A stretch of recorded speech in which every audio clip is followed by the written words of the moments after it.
qualities a person should have to join the armed forces, according to you?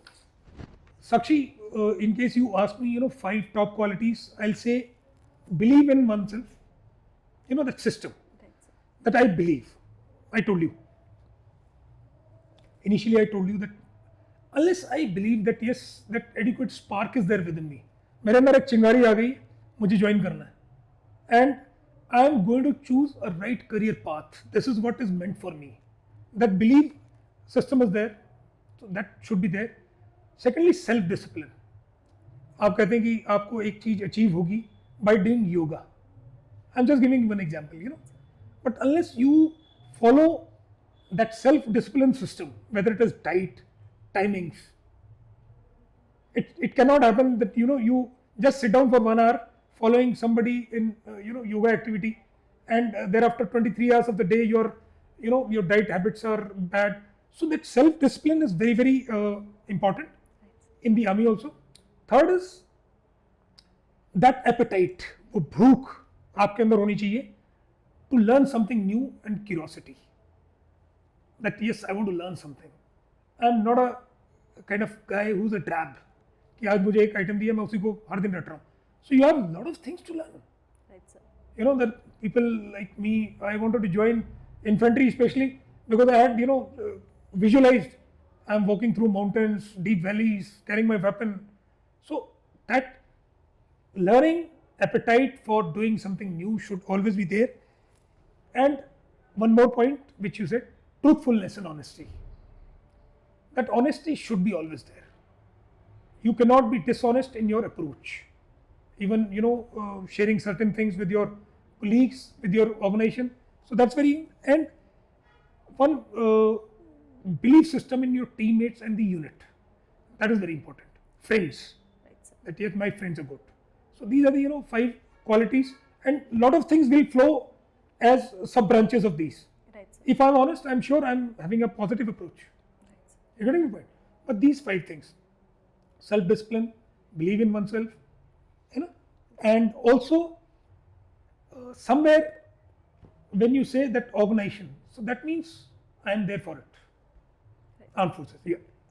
So, do you think and can an introverted person join the armed forces? I'll be very candid here. Introvert is not a suitable candidate for this organization. This organization thrives and survives on a team spirit. Right, sir. We call it a spirit deco. You see any operation in the army when you're there for the combat, even when you're there in the peace station. So even if you are operating in a least possible size, team, it has to be buddy pair, small size team, 4 or 5 people, section, Right, sir. Consisting of 10 people. And why this? Because you cannot be left aloof. Now, introvert person, though physically is there with the team, he's abiding by all the principles and all the rules you obey. But somewhere that team spirit is lacking within. That you want to be remaining aloof. That's what the introvert is. That I am happy in myself. More, scientifically go you deep in this. The work or the assignments are being completed by the introvert. But that's not the essential quality which army is looking for. Introvert, my personal feeling is, will be a ultimate failure, especially in the officer cadre. Yeah. So, what do you think are the biggest misconceptions about military from the civilians? Yeah, Sakshi, again, a very interesting question. I would like to divide this particular category also, people those who have misconception, in 2 classes. One is who's always thinking the soldiers have to be physically fit like Superman, the GI soldiers. Our kids play with the GI soldiers. So they think one has to be like Hulk, mar raha hai, pit raha hai, and Superman is coming out. Number 1 category. Second category is misconception that army officers are only there meant to enjoy, dance, drink in parties. So that's the second misconception. I'll give you the example of this also. You go to South India, not to brand something, but there are two types of restaurants. You'll be wondering. So you see down south and rural, I would say. One is branded as Udupi, Okay. and one is branded as military. So Udupi is totally veg. Right, sir. Udupi is totally veg. That means Udupi vegetarian food. Something to do with vada and dosa and all these things. Military is, उनका photo भी ऐसा लगाया रहेगा, dreaded kind of guy, soldier is standing. वहाँ क्या हो रहा है? वहाँ पर non-veg, drink is being served. You see the correlation now? Right. Mindset. Udupi vegetarian. Military is non-veg and drinking. So the misconception is always there, and it is very difficult for this kind of crowd to give them the correct picture. We have the ways and means to bring up the right this thing. I'll tell you one example of my experience. In 1996, I was posted in J&K. One day I get a report. Okay. Sir, there is a soldier, young soldier, around 3-4 years of service, 3 years of service. And he says, sir, I will not go for the patrolling, I will not sit in the night duty, and I will also not go and work in kitchen. Kitchen means, I am there as an officer, I was posted there as Major Sir. Now you are in the wilderness, 15,000 feet. So you don't get, you have your own cook, but helping done by soldiers only. You're, cooking for yourself, everything is there. It's a team, it's a family. Right. He says, I won't go for the patrol, I won't go for this thing. Raid and all those things, army operations, essential, bona fide duties. Right. I said, okay, bring him for my interview. He came. So I said, आप मेरे को the higher appointment of his this thing. He told me that आप नहीं जाना चाहते operation में रात को, और आप किचन में भी नहीं जाना चाहते. मैंने कहा किचन में हम सब खाते हैं, मेरे को भी आपने कई बार देखा होगा. I am also cutting vegetables as a time pass. कई बार मैं लकड़ी काट रहा हूँ, क्या करें, टाइम है, and I want to work out also. I just pick up the axe and chop the wood. आपने देखा? हाँ सब देखा मैंने कहा you saw sometime during the we had certain civil porters, so Ramzan के टाइम पर उनके लिए पराठे बनते थे. So I used to be time pass, I used to be making, मैं करता हूँ, हेल्प करता हूँ. I said, you see me in the night sitting with the soldier, noting down all the activities which are taking across the Nala in that area, in the area of adversary. हम जाते हैं शाम को, रात को 2 बजे आते हैं ऑपरेशन में. Yes sir. मैंने कहा then why, what stops you that you don't want to go? And you will not believe, Sakshi, it's very simple and very simpleton kind of answer. Sir, मैंने तो कभी आर्मी ऐसी सोची नहीं थी. I never thought army would be like this. I said, आपके दिमाग में क्या तस्वीर थी आर्मी की? सर, मैंने आर्मी को हमेशा 26 जनवरी की रिपब्लिक डे की परेड में देखा.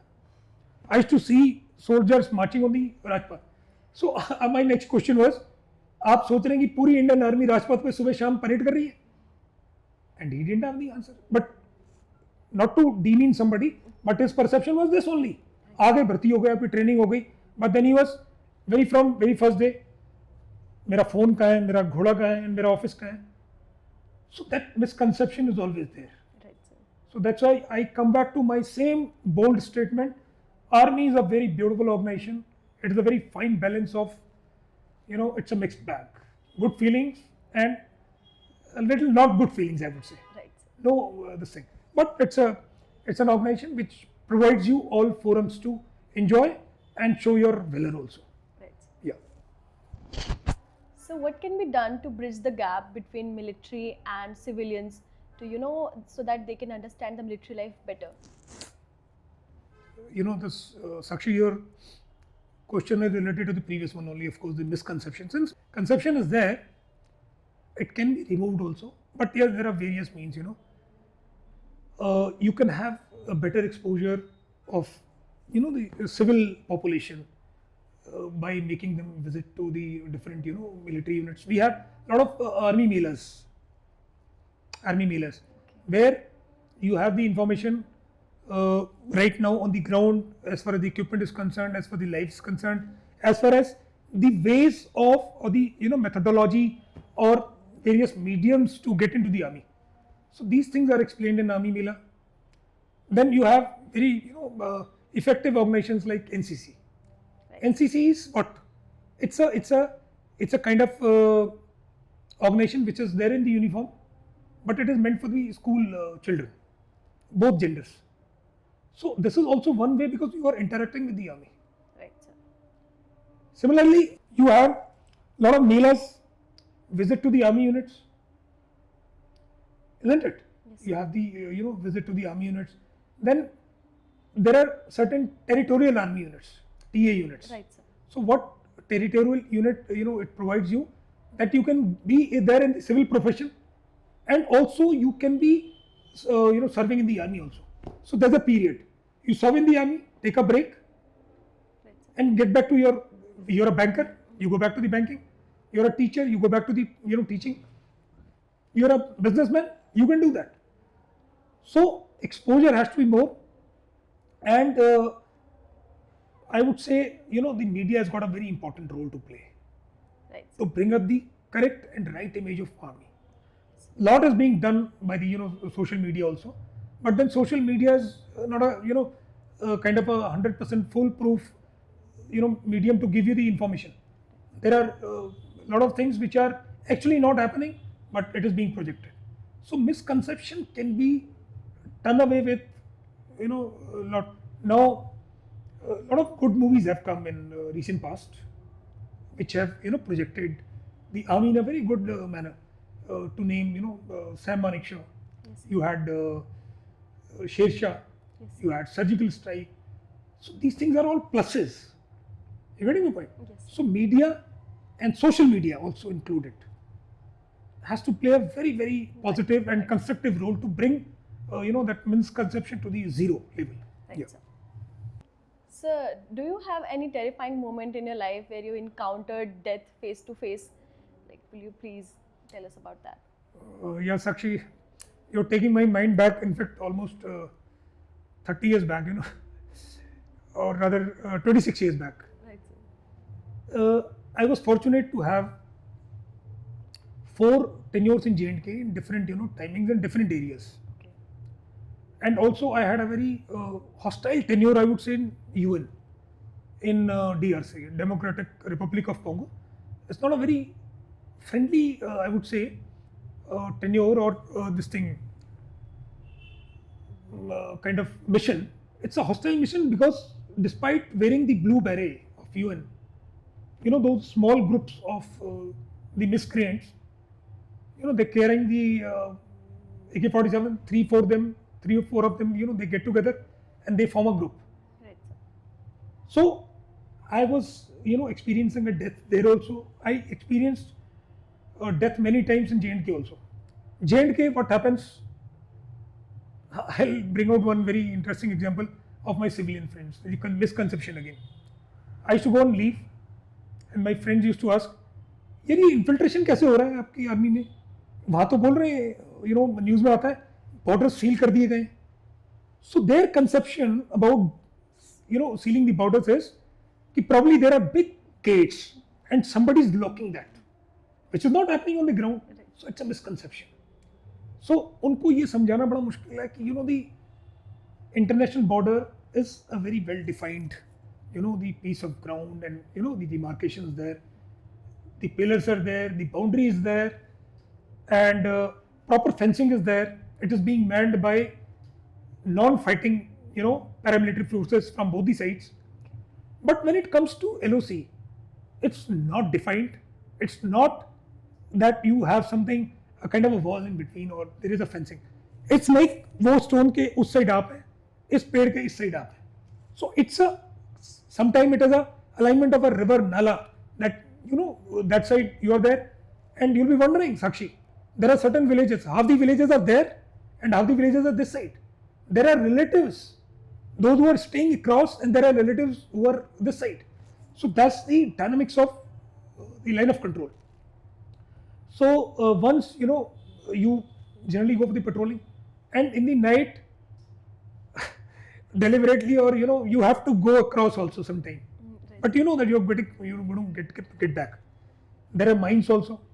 So once it happened that we were taking a this thing, detour towards inside the adversary's this thing location. It was pitch dark night, and we went inside and we were just taking a kind of a review of a situation as to can we hear something, somebody approaching, that's what you look for. And suddenly one burst of fire came, and it was so pinpointed that wherever we were there, it was coming in those stones. So naturally they had the night vision devices and they could see us. Okay. But it took almost more than 10 minutes for us to get detached from, and in safe and sound, all of us. So that 10 minutes, I cannot imagine that it was such a pinpointed firing, and we were, around a section of us, 10 of us, we were going for the patrol. So it was very difficult for us to extricate each one. But then 10 minutes later, I don't know whether they realized they have, got detached, so they did not take chance. But we just got a window of, 20 odd seconds, and we went to a safer place and came out. Second incident, I was not very lucky. That's where, I was injured. This was just a month prior to my marriage. We were firing, and, every day in the evening, there used to be small arms exchange on two very close located posts. But, sometimes it happens that you gauge, you become so perfect while sleeping also, as to if there is a fire, you would know which post of the enemy has fired on whose post, while sleeping only, while lying down only. So we were, evening as ritual, we were playing carom amongst troops and, this thing. And suddenly small arms fire, so that's okay. Small arms is carrying on, that's fine. But suddenly they started firing the biggest, a bigger rocket, RPG they call it, rocket propelled grenade. So it comes with a lot of power and it is very destructive. So after around half an hour, we realized that he's serious. So I also, ordered people concerned that okay, now you get deployed on this thing and we'll retaliate now. So we retaliated. But fire was so accurate, and the vicinity was such that we were very closely located between two posts. And that's how, three of us, we got injured. I was injured in my right arm because I was holding an, RL and a, gunshot on my left shin. So it took around 7 hours for all three of us to be evacuated from, because we were bleeding very profusely. It took 7 hours from that height of 14,000 feet to go to the military hospital.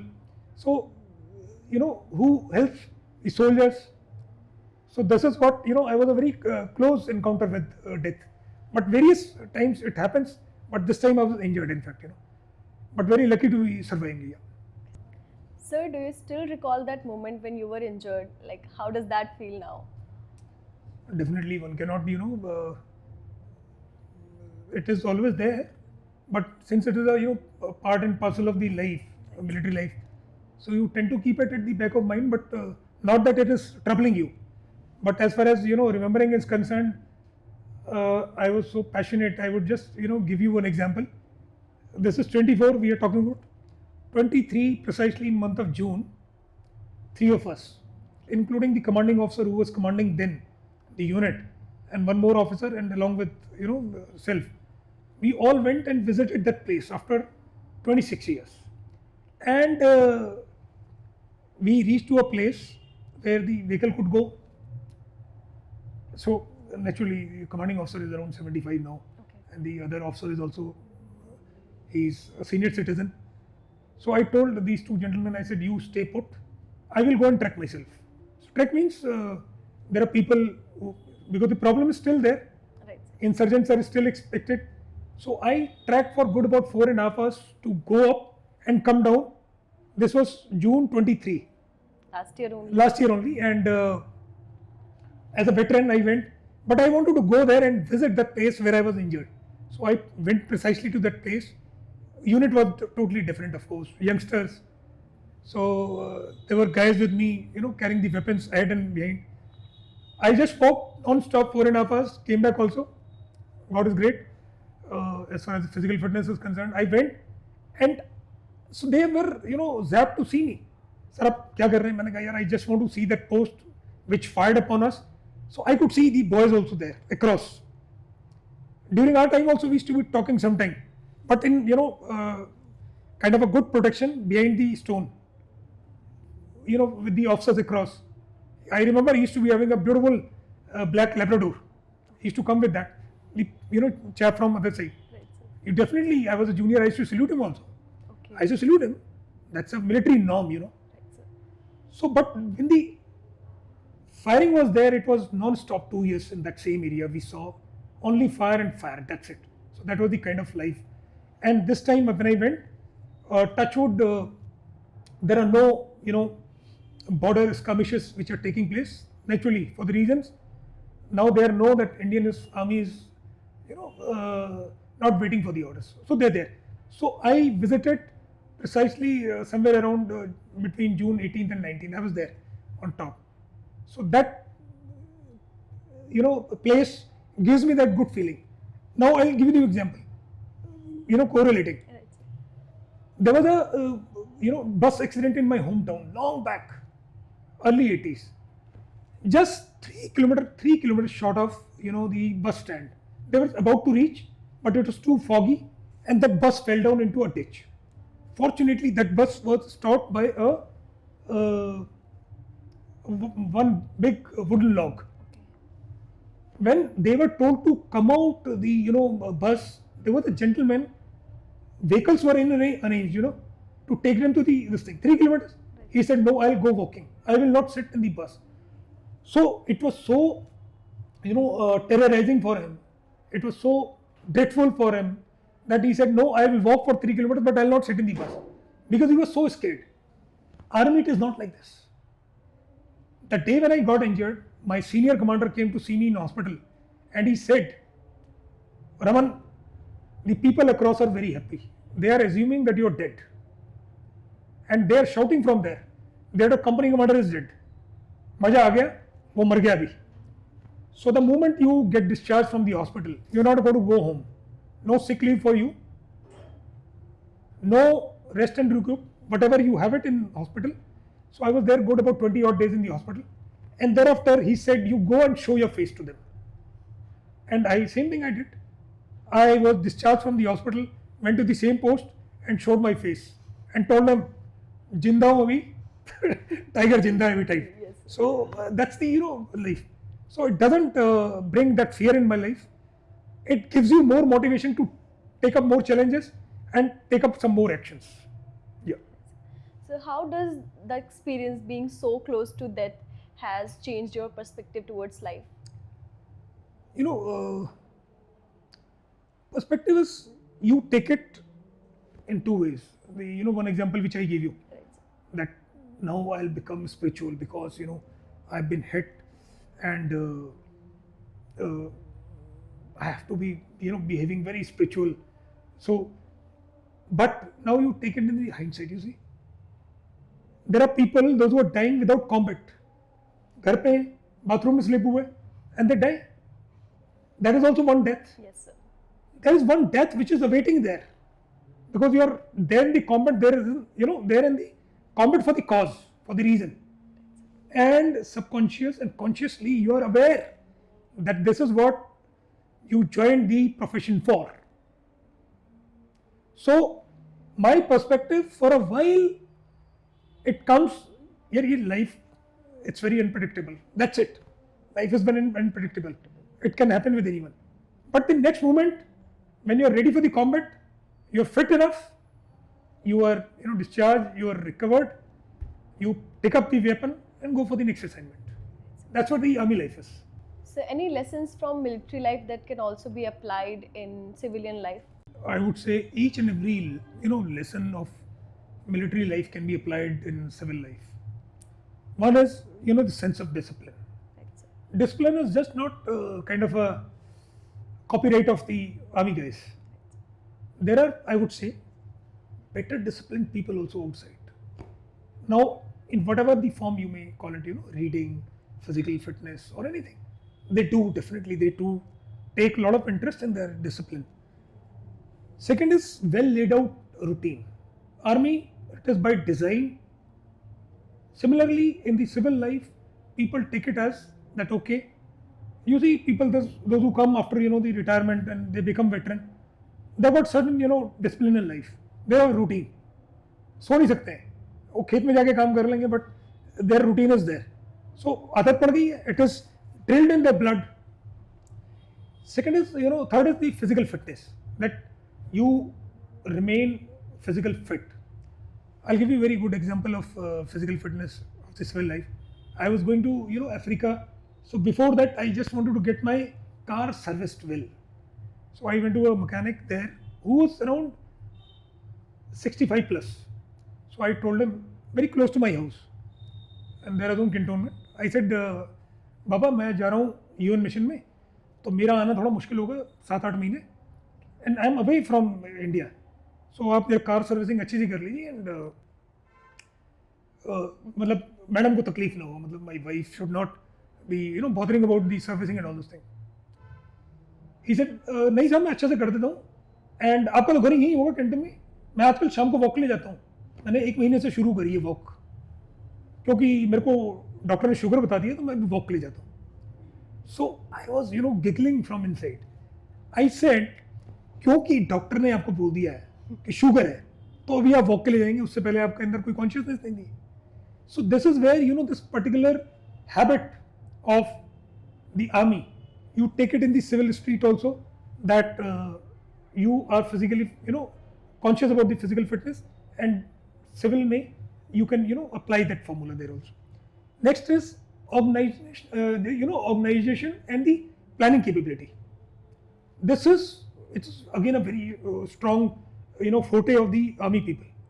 आप अच्छे से organise करते हैं किसी चीज को, आपके पास planning की पैरामीटर्स हैं, and you don't fail in that. Again Sakshi, I'll give you the example. I've seen 2 close marriages in my family.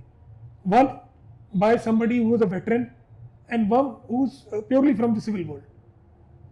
Now, as far as the resources is concerned, resources are optimally utilized, I would say, by the army veteran, because you could plan कि अगर आपको किसी को receive करने के लिए जा रहे हैं एयरपोर्ट पे, तो अगर उसकी 12 o'clock फ्लाइट है, तो vehicle will go at 12 o'clock, receive that, and there is another flight at 12:30, so might as well wait for half an hour, and वो दूसरे गेस्ट को भी रिसीव कर लिया. And while coming, the route of the vehicle is so planned, रास्ते में कुछ आपको फ्लावर्स लेने, बुके लेने, वो भी आप लेके आ गए. Whereas this gentleman, he utilized 3 vehicles for different this thing. One, reception at 12 o'clock. Second, reception at 12:30. Third, vehicle for the picking up the bouquet or something else. Just giving you one example. Now you see the expenditure. So organizational and the planning capability of the soldier is actually very good. And next point is the behavior of a soldier and his initiative. So आपके अंदर एक responsible feeling आ जाती है, whether you're traveling in train, public transport. So you take care of something happening wrong. You take the initiative of reporting it. First you try to handle it, even if you're not able to handle it for certain reasons, you report it. I mean, now recently you would have heard this thing. There were certain people in a gang. What they were doing it is, they were making people, they were looting kind of people in the train, running train. Okay. And one particular organization which is supposed to see this part of crime, they said no, आप वहाँ उतरिए, वहाँ report कीजिए. There was a captain who was traveling in the same train. He took an initiative. He reported to the people, and by the time he got down, those people were also nabbed, and the fraud was discovered, and people could be nabbed in fact. So that's the initiative. And helping and sharing nature, it comes from your training. So it is a big lesson for civil war.